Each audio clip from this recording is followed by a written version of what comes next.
Estudiantes, bienvenidos y bienvenidas al único espacio donde las matemáticas toman sentido. Soy tu profesor Alexander García, esto es cuarto de secundaria. En la clase de hoy vamos a finalizar con el último de los movimientos o transformaciones geométricas que hemos visto estas semanas. Estarás aprendiendo de forma práctica sobre la semejanza. ¿Estás preparado? Iniciemos. En primer lugar, repasemos el concepto de semejanza.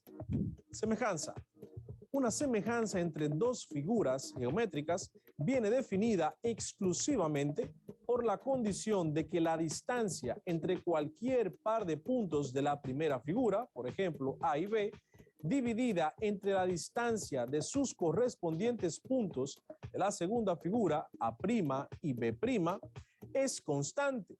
Este valor se le llama razón de semejanza, denominado con la letra K, que sería igual a AB dividido entre A', B'. De tal modo que si K es mayor que 1, la figura semejante es mayor que la original, igual si K es igual a 1, y menor que la original si K es menor que 1. Una semejanza se puede expresar como una composición de rotaciones, traslaciones, reflexiones. Por lo tanto, la semejanza puede modificar el tamaño y la orientación de la figura, pero no altera su forma. Por tal razón, la semejanza es una transformación isomórfica, es decir, que no cambia de forma. En otras palabras, dos figuras son semejantes cuando tienen ángulos iguales y sus lados son proporcionales. Cuando dos figuras semejantes están alineadas con un punto fijo O, se denominan homotéticas, siendo O el centro de homotesia. Al igual que como pasa con la homotesia, la semejanza puede ser directa o inversa. Recuerda que no todas las figuras semejantes son homotéticas, pero sí al revés, es decir, todas las figuras homotéticas son semejantes. Diferencia entre semejanza y homotesia. ¿Existe alguna diferencia entre la semejanza y la homotesia? A efectos prácticos, una homotesia y una semejanza son lo mismo y, por tanto, se opera de igual en una que en otra.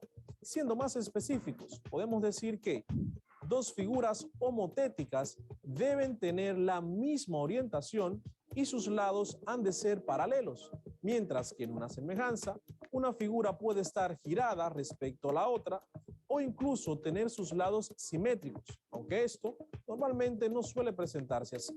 Vamos ahora a la pizarra para que practiquemos con algunos ejercicios acerca de la semejanza. En clases anteriores trabajamos la semejanza de triángulos. Aquí tenemos dos cuadriláteros y será algo igual, es decir, similar. Miren, imaginen que los dos cuadriláteros son dos solares. Un solar cuyas medidas son conocidas, las cuatro, 12 centímetros, 9 centímetros, 15 centímetros y 6 centímetros para completar los cuatro lados. Ahora bien, tenemos otro solar al que queremos calcularle el perímetro para acercarlo y saber qué cantidad, por ejemplo, de rollos de alambre hay que comprar. Entonces, solamente tenemos la medida de un solo lado, que es igual a 20 centímetros. Como nos dicen que los dos cuadriláteros o los dos solares son semejantes, simplemente conociendo esto podemos calcular el perímetro del solar al cual solamente le conocemos una medida. ¿Y cómo lo haremos? Bueno, aplicando los conceptos de semejanza que hemos aprendido. Vimos que la semejanza en dos figuras geométricas necesariamente tiene que mantener la misma forma una figura con otra y que sus lados sean proporcionales, es decir, que guarden una razón de proporcionalidad. Como tenemos un lado en la figura número 2 o en el solar número 2 y en el solar número 1, tenemos también el lado más grande que son proporcionales y son las medidas que conocemos, entonces esto será nuestra razón de semejanza. ¿Cómo lo hacemos? Como dijimos anteriormente, dividiendo la longitud del lado de la primera figura o del primer solar entre la longitud del lado correspondiente en el segundo solar. Entonces, el lado más grande aquí mide 15 centímetros y el lado más grande del solar, que es semejante, mide 20 centímetros. Entonces, si hacemos esta división, obtendremos la razón de semejanza de estos dos solares.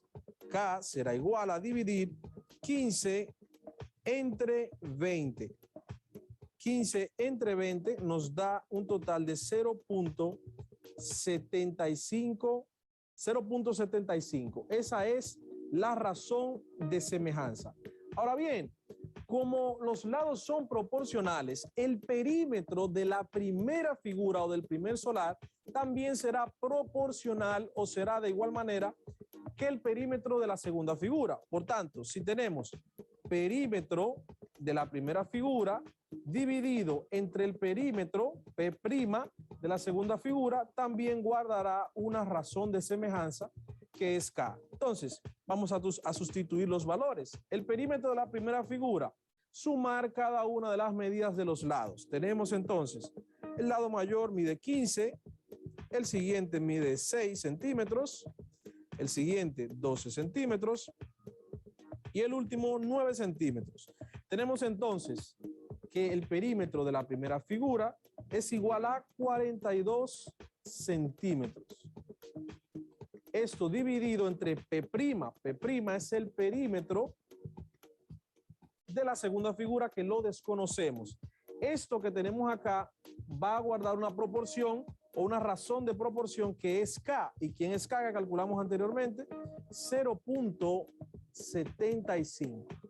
Entonces, desde aquí despejamos la P' que representa el perímetro de la segunda figura para poder obtener su valor. Entonces, si observamos, la P está dividiendo, pasaría del otro lado del signo de igualdad como multiplicando. Entonces tendremos P' multiplicada por la razón de semejanza que es 0.75. Eso será igual a 42 centímetros. Todavía no está sola la P'. Entonces, ¿qué queda? El 0.75 que lo está multiplicando y entonces pasará del otro lado dividiendo. P' o el perímetro de la segunda figura será igual a 42 centímetros dividido entre 0.75. Dividimos 42 entre 0.75 y nos da un total de 56 centímetros. Ese 56 es el perímetro entonces de la figura del segundo solar. Ya sabes qué cantidad, imagínate que fuese un solar sumamente grande, si fuesen metros, qué cantidad de alambre vas a comprar para cercar todo el solar. Esa es una de las aplicaciones que podemos darle a la semejanza. Otra de ellas, y la vimos en clases anteriores cuando hablábamos de semejanza de triángulos, es basado en el teorema de Tales de Mileto. Tales de Mileto fue un matemático quien midió sin utilizar un instrumento de medida para el tamaño que se requería, midió las pirámides, una de las pirámides de Egipto. ¿Y cómo lo hizo? Lo hizo con su sombra. Imagina lo siguiente, que estás parado allí delante de un edificio, el edificio tiene una sombra de unos 9.6 metros.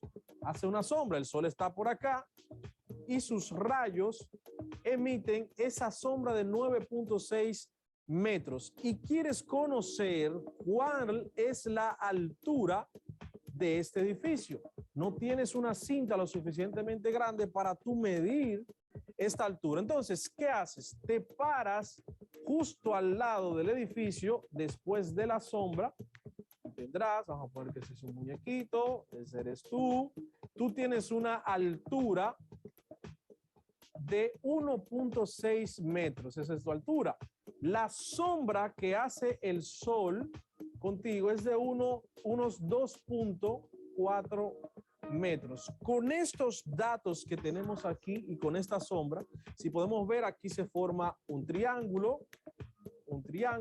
con los rayos del sol. Como los rayos del sol siempre vienen paralelos hacia el planeta Tierra, el ángulo que forman los rayos del sol con tu sombra es igual, tiene la misma medida que el ángulo también entonces que se forma con el edificio y la sombra. ¿Cómo entonces calculamos la altura? Bueno, pues muy sencillo. Tú conoces tu altura y conoces la longitud de tu sombra. Por tanto, la longitud de tu sombra o de la sombra del edificio es igual a 9.6 metros. Eso, como son semejantes, será entonces proporcional a dividirlo entre la sombra que proyecta tu cuerpo, 2.4 metros. Eso debe ser igual necesariamente a la altura del edificio, que es X, la desconocemos, dividido entre la altura de tu cuerpo, que es igual a 1.6 metros. A partir de aquí podemos entonces hacer una regla de 3 o también despejar la X que representa la altura. Y tenemos lo siguiente, la X o la altura será igual. ¿Qué tiene junto a ella la X o la altura? Tiene 1.6 metros que lo está dividiendo. Por tanto, esto va a pasar multiplicando el 9.6 metros del edificio hacia el otro lado. Entonces sería 1.6 metros multiplicado por 9.6 metros, que es la sombra del edificio, dividido entonces entre 2.4 metros, que es la sombra que proyecta tu cuerpo. Hacemos este cálculo y automáticamente decimos 1.6 por 9.6 nos da un total de 15.36 metros dividido entre 2.4 metros. La altura del edificio será igual a 15.36 metros dividido entre 2.4 metros. Este edificio tiene una altura de 6.4 metros. O sea, así de sencillo, sin necesidad de una cinta métrica para medir un edificio de tal altura, puede ser un árbol, un poste de luz, una lámpara. Puedes entonces medirlo conociendo los temas que hemos trabajado acerca de la semejanza. Así de sencillo. Ponte a practicarlo allí en tu casa. Cómo medir la altura de tu casa en una ubicación donde puedas ver toda la sombra que hace el sol con tu casa y también con tu cuerpo. Y la mides y haces eso para practicar. A continuación.